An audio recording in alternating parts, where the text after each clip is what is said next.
వాక్యాన్ని ధ్యానం చేసుకుంటూ ఉండే మీ వాక్యము ద్వారా మాతో మాట్లాడండి.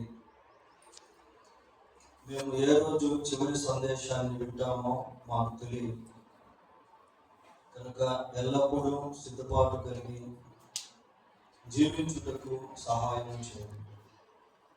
మరొకసారి మీ వాక్యము ద్వారా మమ్మల్ని దర్శించమని మా రక్షకుడైన యేసుక్రీస్తు ఉన్నతమైన నామములో ప్రార్థన చేస్తున్నాము తండ్రి.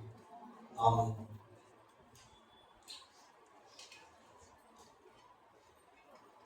ఈరోజు యావత్ ప్రపంచంలో అనేక భాగాల్లో ఈ మట్టల ఆదివారపు దినోత్సవాన్ని జరుపుకుంటా ఉన్నారు. దీన్ని మామూలుగా ఎలా పిలుస్తారు అంటే జయ ప్రవేశ దినము అని అంటారు. యేసుక్రీస్తు ప్రభు యెరూషలేములో జయ ప్రవేశాన్ని చేసిన దినం ఇది ఏదో ఊరికే అనాలోచనగా జరిగినటువంటి సంఘటన కాదు, కానీ దీని వెనుక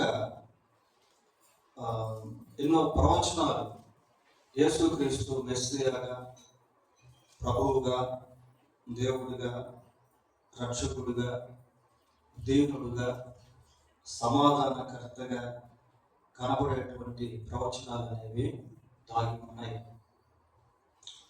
యేసు ప్రభు యెరూషలేములో ప్రవేశించిన ఈ దినమును గురించి దానియేలు ప్రవక్త కూడా రాయడం జరిగింది.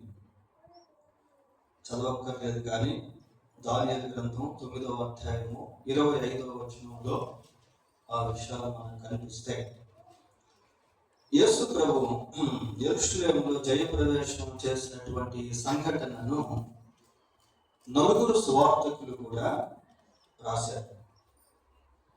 ఈ 4 సువార్తల్లో మత్తయి సువార్త 21వ అధ్యాయము 1-9, మార్కు సువార్త 11వ అధ్యాయము 1-11, లూకా సువార్త 19వ అధ్యాయము 28-44, యోహాను సువార్త 12వ అధ్యాయము 12వ వచనం నుంచి 19వ వచనం వరకు ఈ భాగాలు మనం చదివినట్లయితే ఈ భాగాలన్నీ కూడా సమకూర్చి ఒక ఫ్రేమ్ వర్క్ లాగా తయారు చేస్తే దీంట్లో నుండి యేసు ప్రభు యెరూషలేములో జయ ప్రవేశం చేసినటువంటి ఆ చక్కటి దృశ్యం అనేది మనకి కనిపిస్తుంది. ఇదంతా ఎలాగా ఉంది అంటే అర్థవంతంగా ఈ సంఘటన జరిపించుకోవడం చూస్తాం. సరే, ఈరోజు మన ధ్యాన భాగంలో మత్తయి ఏం రాశాడో దీని గురించినటువంటి విషయాలు పరిశీలన చేద్దాం. మత్తయి సువార్త 21వ అధ్యాయం. ఇందాక సండే స్కూల్ పిల్లలు కొన్ని ఖండిత వాక్యాలు చెప్పారు. ఆ వాక్యాలు కూడా 21వ అధ్యాయంలో మనము చూడగలం. మత్తయి సువార్త 21వ అధ్యాయం 1వ వచనం నుంచి 9వ వచనం వరకు ఈ మొట్టల ఆదివారానికి సంబంధించిన సందర్భం మనకు కనబడుతుంది. దీంట్లో నుంచి కొంత ఆత్మీయ పాఠాలు కూడా కొన్ని నేర్చుకుందాం. మత్తయి సువార్త 21వ అధ్యాయము 1వ వచనం.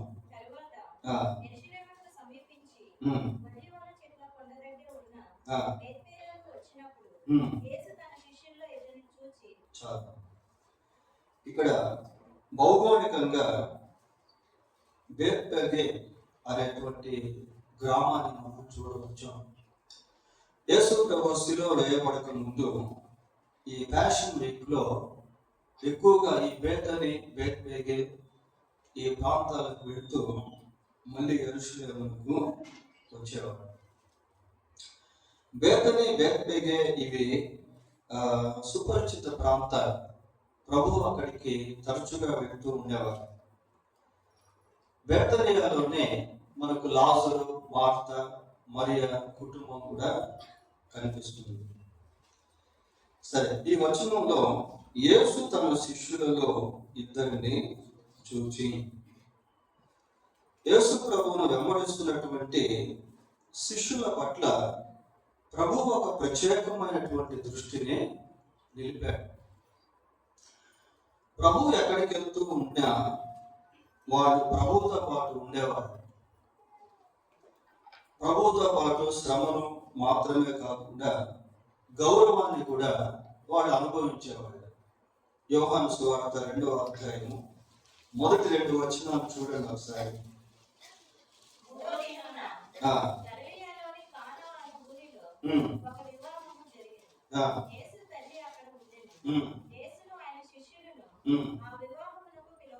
యేసును ఆయన శిష్యులను ఆ వివాహమునకు పిలువబడి. కాబట్టి ప్రజలు ప్రభువుతో పాటు శిష్యులను కూడా చూసేవాడు, పిలిచేవాడు. అంటే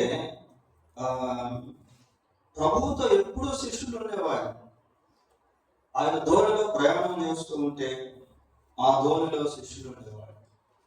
అరణ్యంలో ఉంటే అరణ్యంలో శిష్యులు ఉండేవారు. ఇలా ప్రభువుతో వారు ఉండటం వలన వారి జీవితాల్లో ఫలభరితంగా మారాయి. తీగ ద్రాక్షావళిలో ఉంటే తప్ప తనంతటా అది ఫలించదు అని ప్రభువు చెప్పారు. మన జీవితంలో కూడా యేసుక్రీస్తు ప్రభువుతో ఎప్పుడైతే సన్నిహిత సహవాసాన్ని కలిగి ఉంటామో ప్రభు యొక్క గుణలక్షణాలు అనేవి మనలో కలుగుతాయి. ఎఫెసీ పత్రికలో ఒక మంచి మాట మనకు కనబడుతుంది. చూడండి, ఎఫెసీలకు రాసిన పత్రిక, అపోస్తలుడైన పౌలు ఎఫెసీలకు రాసిన పత్రిక 4వ అధ్యాయము 15వ వచనాన్ని ఒకసారి. ప్రేమ కలిగి సత్యము చెప్పుచు ఎలాగట క్రీస్తు వలె ఉండుటకు మనము అన్ని విషయములలో ఎదుగుతాము. క్రీస్తు వలె ఉండుటకు, టు బి లైక్ క్రైస్ట్. క్రీస్తు వలె ఉండుటకు అన్ని విషయాల్లో కూడా మనము ఎదుగుతాము. ప్రభువుతో ఉండేటువంటి అనుభవము చాలా శ్రేష్టమైంది. ప్రభువుతో జీవిస్తూ ఉన్నప్పుడు కొన్నిసార్లు కష్టాలు, శ్రమలు, నిందలు, బాధలు కూడా కలుగుతాయి. అయితే అవి కూడా దీవెనకరంగా ఉంటాయి. అపోస్తలుల కార్యములు 4వ అధ్యాయము 13వ వచనం ఒకసారి చూడండి. 4:13. వారు పేతురు యోహానుల ధైర్యమును చూచినప్పుడు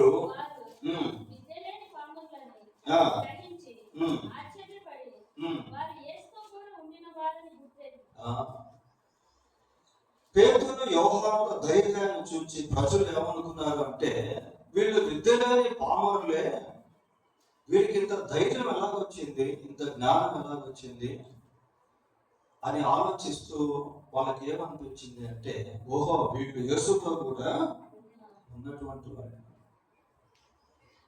సమాజం మనల్ని ఆ రీతిగా గుర్తిస్తే అది దేవునికి మహిమ. సద్విషయాల్లో ప్రజలు మనల్ని గుర్తించినప్పుడు వీళ్ళు మందిరానికి వెళ్ళబట్టే కదా ఈ విధంగా ఉన్నారు, ప్రభువు నమ్ముకోబట్టే కదా వీళ్ళ సాక్ష్యాలు ఇలాగ ఉన్నాయి అని ప్రజలు మన గురించి మాట్లాడుకుంటారు. ఇక్కడ శిష్యుల్లో ఇద్దరిని ప్రభువు చూసి వారికి ఒక పనిని అప్పగిస్తా ఉన్నాడు. చదవండి. మీ ఎదుటనున్న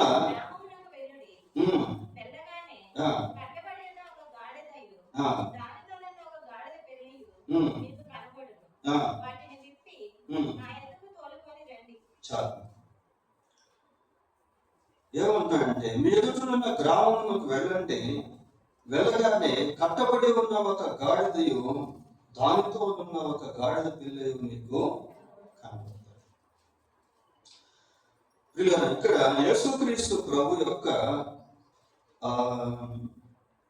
ఆయన సర్వజ్ఞుడు అన్నటువంటి విషయాన్ని మనం గుర్తించవచ్చు. Even though he was not in the particular place. Even though he is not in the particular place, he is talking about that. చూడు, యేసుక్రీస్తు ప్రభు ఎలాంటి వాడు అంటే ఒక్క దగ్గరే ఉండి సమస్తాన్ని ఎరిగినటువంటి వాడు. Jesus is the omniscient. Jesus is the omnipresent. యేసు ప్రభు సర్వాంతర్యామి. యేసు ప్రభు సమస్తాన్ని ఎరిగినటువంటి వాడు. అక్కడెక్కడో ఉన్నటువంటి గాడిద గురించి, ఆ గాడిద పిల్లల గురించి ఇక్కడ ప్రభు మాట్లాడుతూ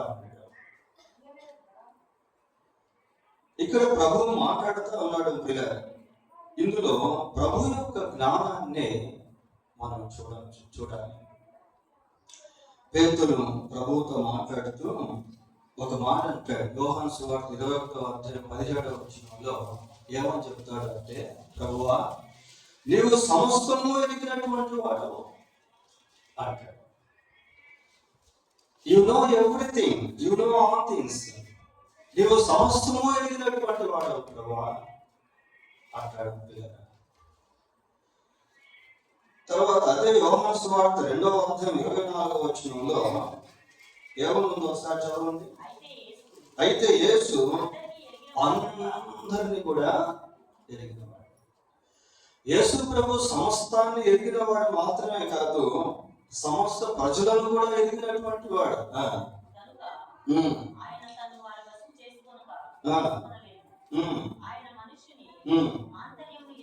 ఇంకా లోతైన విషయం ఇది. కొన్నిసార్లు మనుషులు మనం ఎరిగిన వాళ్ళగా ఉంటాం, కానీ వాళ్ళ ఆంతర్యాలు ఎలా ఉంటాయో మనకు తెలియదు. వాళ్ళ హృదయం ఎలా ఉంటుందో మనకు తెలియదు. వారి అంతరంగం ఎలా ఉంటుందో, తలంపులు ఎలా ఉంటాయో మనకు తెలియదు. But God knows even hour inner thoughts. దేవునికి మనలో ఉన్నటువంటి ఆలోచనలు కూడా తెలుసు, మన తలంపులు కూడా తెలుసు. మనకు తలంపు పుట్టక మునిపే దేవుడు ఎరిగి ఉన్నాడు. మన నాలుక నోటి మాట రాకమునిపే దేవుడు దాన్ని ఎరిగి ఉన్నాడు. ఈ సత్యం మనం గుర్తుపెట్టుకున్నట్లయితే మనం సేవిస్తున్నటువంటి దేవుడు ఎంత గొప్పవాడో అనేది మనకు అర్థం అవుతుంది. కొన్నిసార్లు మనం ప్రభువుని గురించి వింటాము, ప్రభువుని గురించి పాటలు పాడుతాము, కానీ ప్రభు యొక్క ఔన్నత్యముల గురించి తక్కువ అంచనా వేసుకుంటాము. If you know the Lord whom we are serving, about his strength,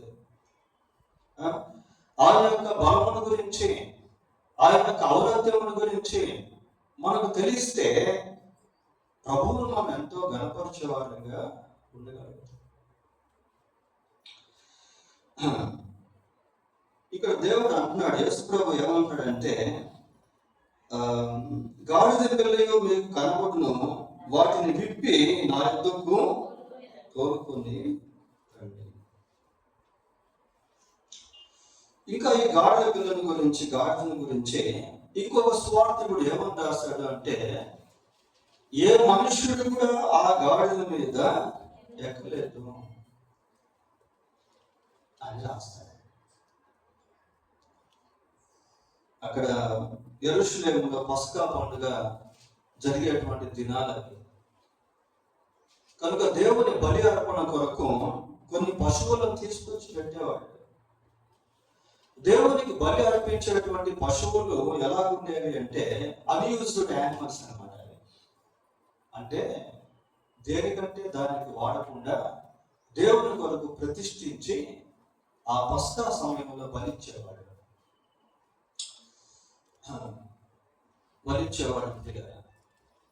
దేవుడు శ్రేష్టమైనటువంటి వాటిని కోరుకుంటాడు. హేబేలు దేవునికి బలి అర్పించేటువంటి సమయంలో శ్రేష్టమైనటువంటి వాటిని తీసుకుని వచ్చి ప్రభువుకు బలి అర్పించాడు.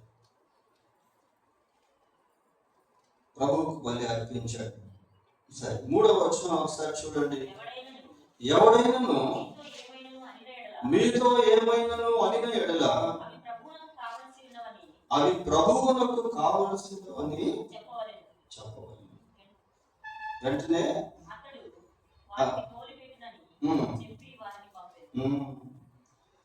అయ్యా, మీరు ఆ గాడిద పిల్లను విప్పుతూ ఉన్నటువంటి సమయంలో ఎవరైనా ఎందుకు మీరు వాటిని విప్పుతున్నారు అని అడిగితే ఏమని చెప్పాలంట? అవి ప్రభువునకు కావలసి ఉన్నవి. ఇక్కడ ప్రభువు అనేటువంటి పదాన్ని గ్రీక్ కాంటెక్స్ట్ లో చాలా ఘనంగా వాడారు. కొన్నిసార్లు ప్రభువు అనేటువంటి పదము దేవుడు అనే పదానికి సరి సమానంగా కూడా వాడబడింది. మనం ఫర్ ఎగ్జాంపుల్ అపోస్తలుల కార్యం 20-28 చదువుకుంటే, దేవుడు తన స్వరక్తం ఇచ్చి సంపాదించిన తన సంఘం. అక్కడ దేవుడు అన్న దగ్గర ఫుట్ నోట్స్ లో ప్రభు అని కూడా ఉంటుంది. So Prabhu is equal to God. ఏమని చెప్తున్నాడంటే అవి ప్రభువునకు కావలసి ఉన్నవని చెప్పవాలి. ఈ పామ్స్ అంటే ఎలాంటిది అంటే, ఇందులో యేసుక్రీస్తు ప్రభు మెస్సియాగా కనిపిస్తాడు, అధికారపూర్వకముగా కనిపిస్తాడు. ఆ పశువులను గురించి మాట్లాడుతూ ఇవి ప్రభువుకు కావలసినవని చెప్పండి. ప్రియుల, ఈ లోకంలో ఉన్న జంతువులన్నీ కూడా దేవుడివే. పక్షులు, పశువులు, పురుగులు, చేపలు, ఎవ్రీ క్రియేచర్, సమస్త జీవరాశులు అన్నీ దేవుడివే. ఒక మాట చూద్దాం బైబిల్లో. 50వ కీర్తన 10వ వచనం చదవండి. 50వ కీర్తన 10వ వచనం ఏమంటారు? అడవి మృగములన్నీ పశువులన్నీ నావే కదా. చూడండి, అన్ని ఆయనవే. అవి ప్రభువునకు కావలసి ఉన్నవని చెప్పండి అని Jesus gave them a task. దేవుడు తన శిష్యులకు ఒక పనిని అప్పగించాడు. సరే, 4-5 వచనాలు చదువుకుందాం.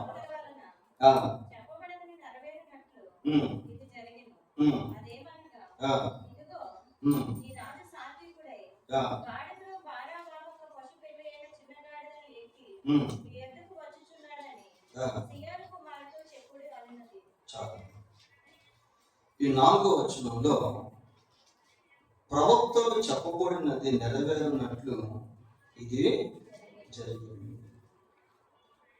ప్రవక్తలు చెప్పబడినది నెరవేరునట్లు. ప్రియుల, యేసుక్రీస్తు ప్రభువుని గురించి బైబిల్ అంతా కూడా పాత నిబంధన గ్రంథంలో ఉన్న 39 పుస్తకాలు ప్రవచిస్తూ వచ్చాయి. లేఖనాల్లో మీకు నిత్య జీవం కలదని తలంచుచున్నారు, అవే నన్ను గురించి సాక్ష్యమిస్తున్నాయి అని ప్రభు అన్నాడు.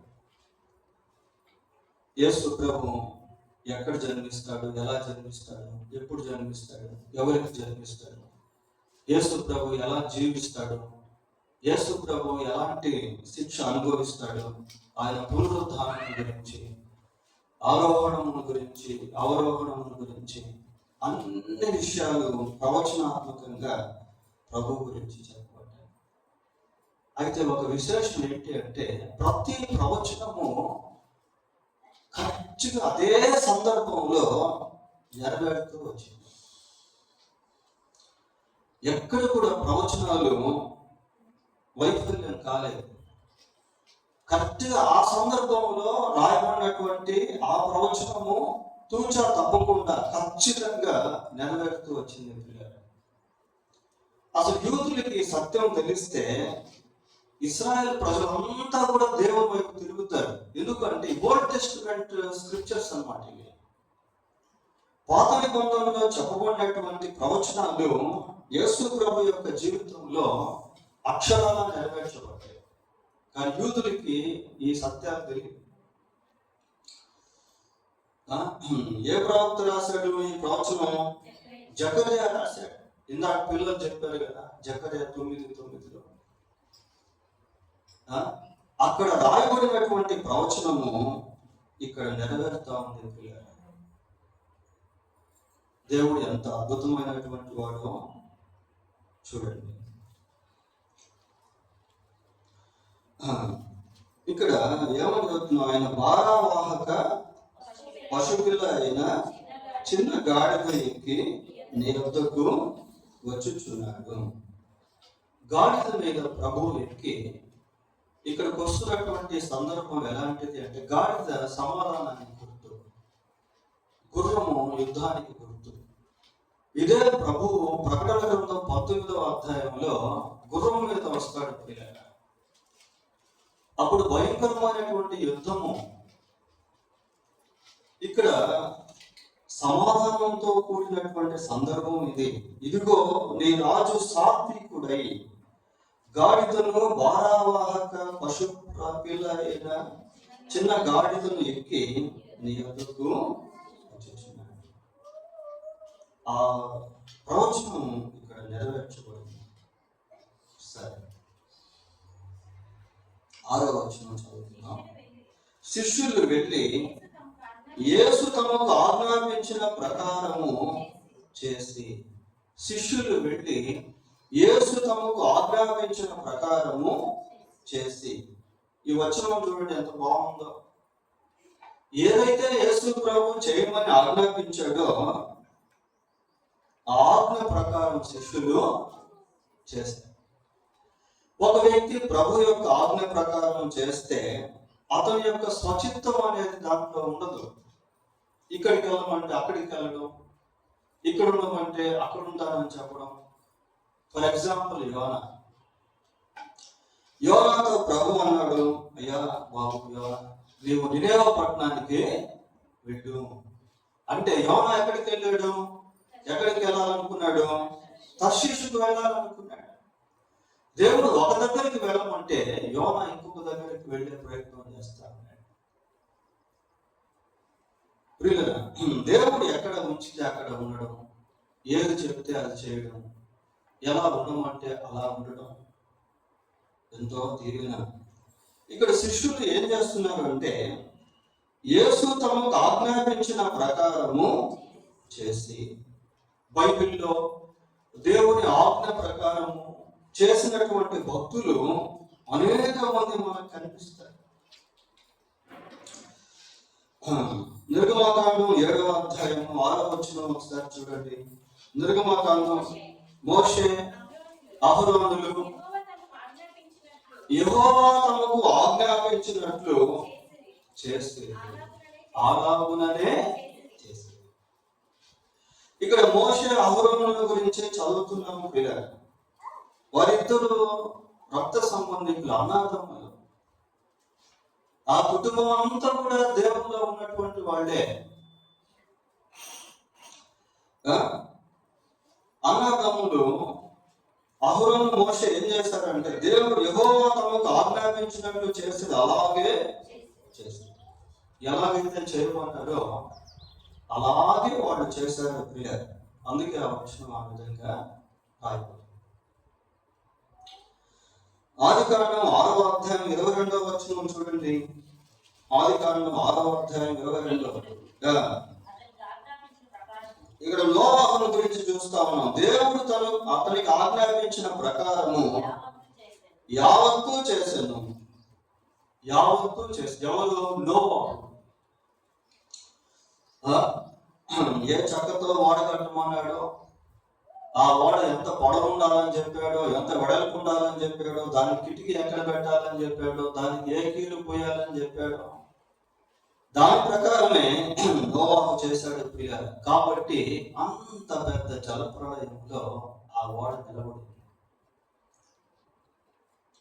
నోవాహు ఓడ చేసేటువంటి సమయంలో నేను, నాది, నాకు అనేటువంటి ఎక్కడ కూడా జరగలేదు. ఏ చెక్కతో చేయమన్నాడో ఆ చెక్కతోనే చేశాడు. ఎంత పొడవు చేయమన్నాడో అంత పొడవు చేశాడు. ఏ కీలు రాయమన్నా పోయమన్నాడో ఆ కీలే పూసాడు. పెద్ద పెద్ద పర్వతాలు మునిగిపోయినాయి. ఎవరెస్ట్ శిఖరాలు కూడా మునిగిపోయినాయి. భూగోళం అంతా జలమయమైపోయింది. కానీ నోవాహు ఓడ మాత్రమే భూమి మీద సంచరిస్తా ఉంది. ఆ సన్నివేశం ఒకసారి ఆలోచన చేయండి. ఆ రోజుల్లో ఓడలు ఏమీ లేవు. భూగోళం అంతా కూడా సముద్రమే. ఒక్క నోవాహు ఓడ ఆ గోళం పైన తిరుగుతా ఉంది. ఆ ఓడను నోవాహు దేవుని చిత్తానుసారంగా చేశాడు కనుక అంత పెద్ద జలప్రలయానికి అది తట్టుకోగలిగింది, నిలవగలిగింది. బైబిల్లో యోహాను రాసిన మొదటి పత్రిక 2వ అధ్యాయంలో దేవుని చిత్తానుసారంగా ఈ లోకములో ఉన్నతంతయు శరీరాశయు నేత్రాశయు జీవకుడము అవి తండ్రి వలన పుట్టినవి కావు, అవి లోక సంబంధమైనవే. లోకమును దాని ఆశయు గతించును, కానీ దేవుని చిత్తమును జరిగించువాడు నిరంతరము నిలిచును. ఈ శిష్యులు ప్రభువు ఏదైతే చెప్పారో ఆ ప్రకారమే చేశారు. ప్రియులారా, చదవండి 7వ వచనం.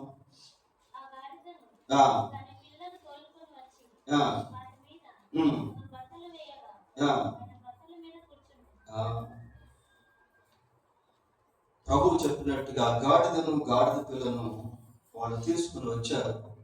వాటి మీద బట్టలు వేయగా ప్రభువు ఆ బట్టల మీద కూర్చున్నారు. వాటి మీద కాదు, వాటి కింద కూడా బట్టలు పరిచారు. కింద వచ్చిన చదవండి. ఆ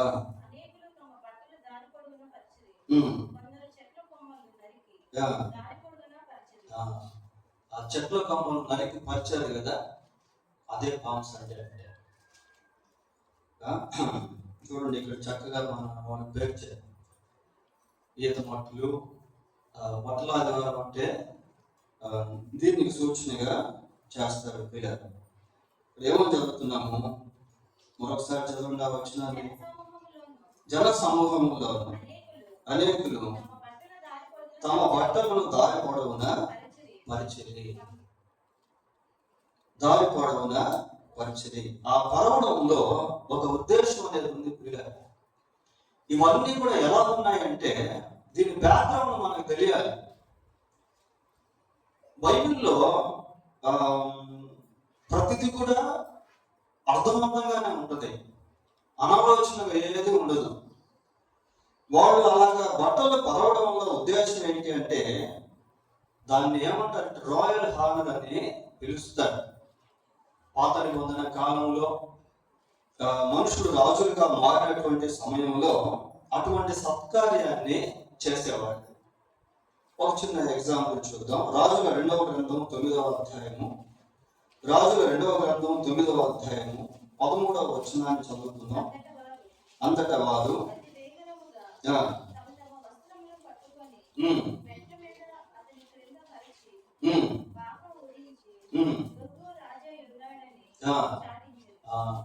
బట్టలు పరిచారు.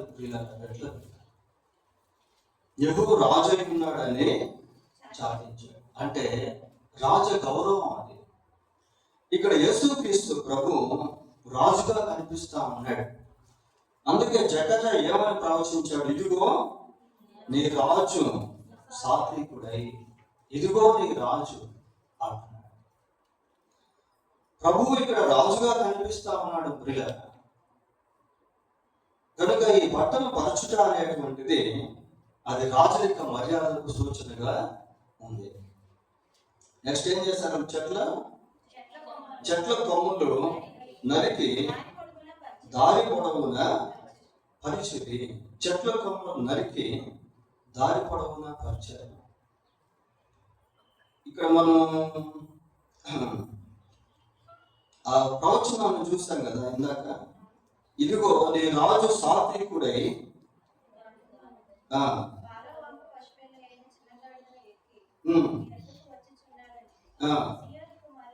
సియోను కుమార్తెతో చెప్పుని. యూదుల్లో ఒక పండుగ ఆచరించేవాడు ప్రియులు. ఆ పండుగ ఆచరించేటువంటి సమయంలో వాళ్ళు చాలా సంతోషంతో ఉత్సాహంతో ఆ పండుగను ఆచరించేవాడు. దాని గురించి లేవ్యాకాండంలో ఒక భాగం మనం చూద్దాం. అప్పుడు ఈ మట్టల గురించి, కొమ్మలను గురించి కొన్ని విషయాలు మనకు కనిపిస్తాయి. లేవ్యాకాండము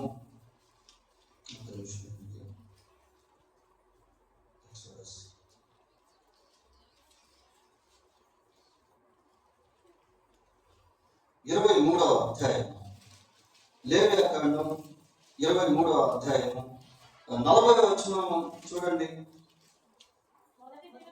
మొదటి దినమున దబ్బ పండ్లను ఎదట ఈత మట్టలను గొంజి చెట్ల కొమ్మలను కాలవ యొద్ద నుండి నిలువంజి చెట్లను పట్టుకొని 7 దినములు నీ దేవుడైన యెహోవా సన్నిధిని ఉత్సహించుచుండవలెను.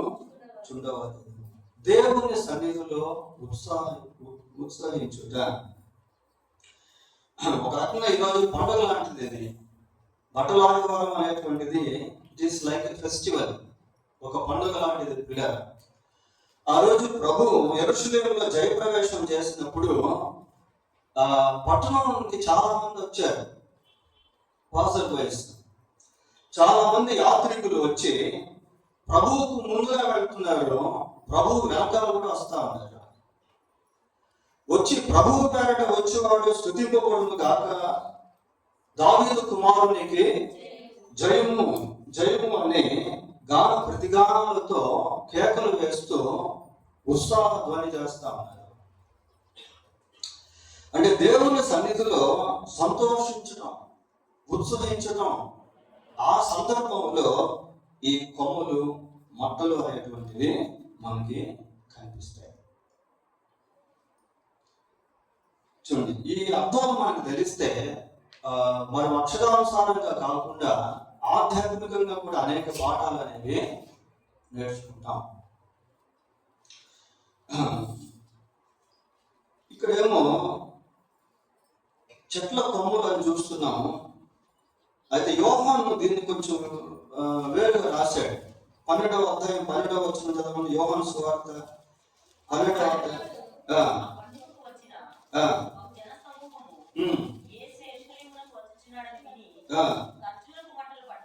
ఖర్జూరపు మంటలు పట్టుకొని ఆయనను, ఇక్కడ మంటలు ఏమంట? ఖర్జూరపు మంటలట ప్రియ.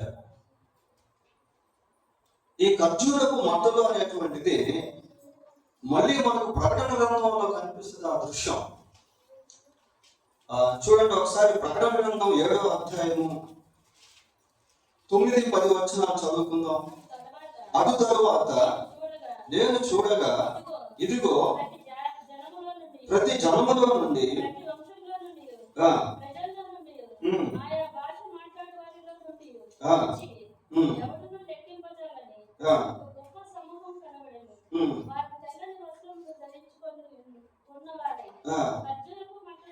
ఖర్జూరపు మంటలు చేత పట్టుకొని సింహాసనం ఎదుటను గొర్రె పిల్ల ఎదుటను నిలువబడి.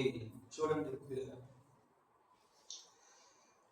నిలువబడి ఏమంటున్నారంటే, సింహాసనాసీనుడైన మా దేవునికి గొర్రె పిల్లకును మా రక్షణకై స్తోత్రం అని మహాశబ్దముతో ఎలుగెత్తి చెప్పారు.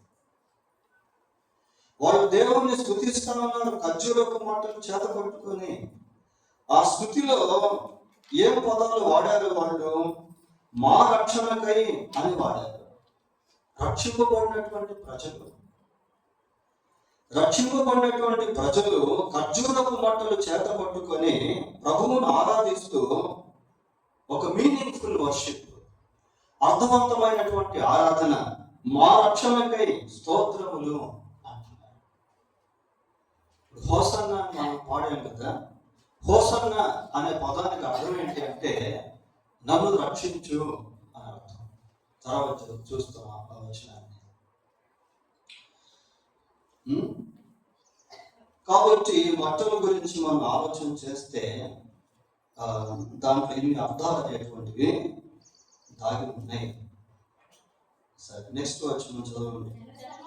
జన సమూహములలో ఆయనకు ముందు వెళ్ళుచుండిన వారును వెనుక వచ్చుచుండిన వారును దావీదు కుమారునికి జయము, ప్రభువు పేరట వచ్చువాడు స్తుతింపబడును గాక, సర్వోన్నతమైన స్థలముతో జయము అని కేకలు వేయుచుండి.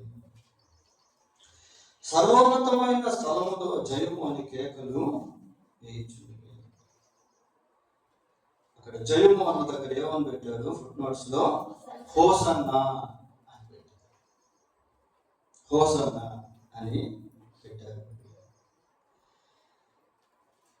చూడండి, వాళ్ళు స్తుతించే ఆ స్తుతి గీతంలో అది కూడా ప్రవచనమే.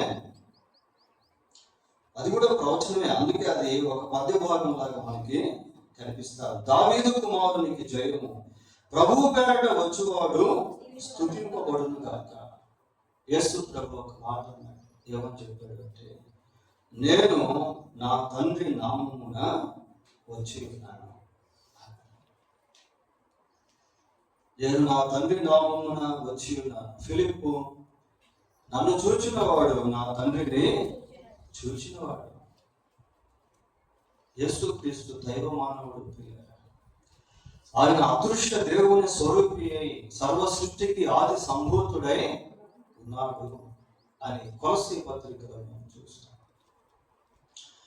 ఈ ప్రవచనము లేక ఈ భాగం మనకు ఎక్కడ కనిపిస్తుంది బైబిల్లో అంటే 118వ కీర్తనలో కనిపిస్తుంది. చూడండి, 118వ కీర్తన 26వ వచనం చదవండి ఒకసారి. యెహోవా పేరట వచ్చువాడు ఆశీర్వాదము. కాబట్టి ఆ ప్రవచనం ఇక్కడ నెరవేర్చబడింది ప్రియులారా. ఇదేదో ఊరికి అనాలోచనగా జరిగినటువంటివి కావు. వీటన్నిటి వెనకాల ప్రవచనాల నెరవేర్పులో భావార్థాలు అనేవి దాగి ఉన్నాయి. సరే, 25వ వచనం చదవండి. 118:25. దయచేసి నన్ను రక్షించుము, యెహోవా దయచేసి అభివృద్ధి కలిగించుము. ఈ దయచేసి నన్ను రక్షించనుందే అదే హోసన్న పదానికి అర్థం. హోసన్న అంటే నన్ను రక్షించు, సేవ్ మీ నౌ అని అర్థం. గ్రాంట్ మీ ద సాల్వేషన్, నన్ను రక్షించు అని అర్థం ప్రియులారా. అందరూ చదవండి ఆ మాట. దయచేసి నన్ను రక్షించుము, దయచేసి నన్ను రక్షించుము. హోసన్నా అని మనం పాట పాడుతున్నాం, కానీ ఆ హోసన్నా అనేటువంటి పదంలో దాగి ఉన్నటువంటి అర్థాన్ని గుర్తించి గ్రహించి అన్వయించుకొని పాట పాడితే అది నిజంగా ఆశీర్వాదం. ఇందాక వాళ్ళు పాడారు కదా, మా రక్షణకై స్తోత్రములు. రక్షింపబడినటువంటి వాళ్ళు, గొర్రెపిల్ల రక్తంలో కడగబడినటువంటి వాడు ఖర్జూరపు మంటలు చేత పట్టుకొని మా రక్షణకై స్తోత్రములు అనే పాట. కనుక Passion Week, final week, Holy Week అని యేసు ప్రభువు శరీరధారిగా ఉన్నటువంటి దినాల్లో చివరి వారాన్ని పిలుస్తారు. ఈ ప్యాషన్ వీక్ లో మొదటి రోజు అయినటువంటి ఆదివారము జరిగిన సందర్భాన్ని ఈరోజు మనము ధ్యానం చేస్తున్నాం. దేవుడు తన వాక్యాన్ని దీవించుగాక. ప్రార్థన చేస్తున్నాం.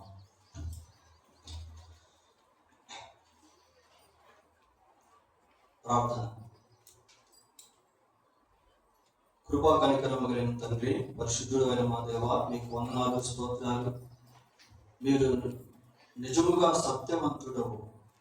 మిమ్మల్ని గురించి రాయబడినటువంటి ప్రవచనాలు అన్నీ నెరవేర్చబడ్డాయి.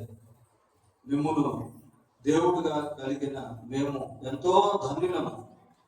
మీ యందు మాకు గొప్ప నిరీక్షణ మీరు కలిగించారు. మీకు వందనాలు, స్తోత్రాలు. నీ ఒక రాజుగాను, రక్షకుడుగాను, సమాధానకర్తగాను ఉన్నందుకై మీకు స్తోత్రం చెల్లిస్తున్నాం. అవ్వా, హోసన్నా అని పాట పాడాము. ఇంకా మాలో ఎవరైతే రక్షింపబడలేదో వారు కూడా రక్షింపబడి నిజమైన సంతోషంతో, ఆనందంతో మిమ్మల్ని ఆరాధించే వారముగా ఉండునట్లు సహాయం చేయండి. మాకు అప్పగింపబడిన పనిని మేము చక్కగా నెరవేర్చే వారముగా ఉండటం కృప దయచేయండి. మీరు మాకు ఏదైతే ఆజ్ఞాపించారో దాన్ని మేము చేసేవారముగా ఉండటకు కృప దయచేయండి. మీ శిష్యులముగా, వెలుగు సంబంధులముగా, మీ కుమారులుగా, కుమార్తెలుగా మిమ్మల్ని నిత్యము వెంబడించేటువంటి వారముగా ఉండునట్లు దేవా మాకు సహాయం చేయండి. మీ యొద్ద మాకు ఇచ్చిన గొప్ప సహవాసాన్ని, సంతోషాన్ని నిత్యము అనుభవించే వారముగా చేయండి. ఆయన మహాకాశంలో పట్టజాలంత గొప్ప దేవుడు అయినా మీతో మాకు సహవాసాన్ని ఇచ్చావు. మీ సహవాసానికి మమ్మల్ని మీరు పిలుచుకున్నారు. అందును బట్టి మీకు స్తోత్రం. మీతో మాకు ఎన్నో ఆధిక్యతలను మీరు అనుగ్రహించారు. మమ్మల్ని పరిశుద్ధ జనముగా, రాజులైన యాజక సమూహముగా, దేవుని సొత్తైన ప్రజలుగా, ప్రత్యేకింపబడినటువంటి వారుగా మమ్మల్ని మీరు చేసినందుకై మీకు కృతజ్ఞతాస్తుతులు చెల్లిస్తూ మా రక్షకుడైన యేసుక్రీస్తు ఉన్నతమైన నామములో ప్రార్థన చేస్తున్నాము తండ్రి. ఆమేన్.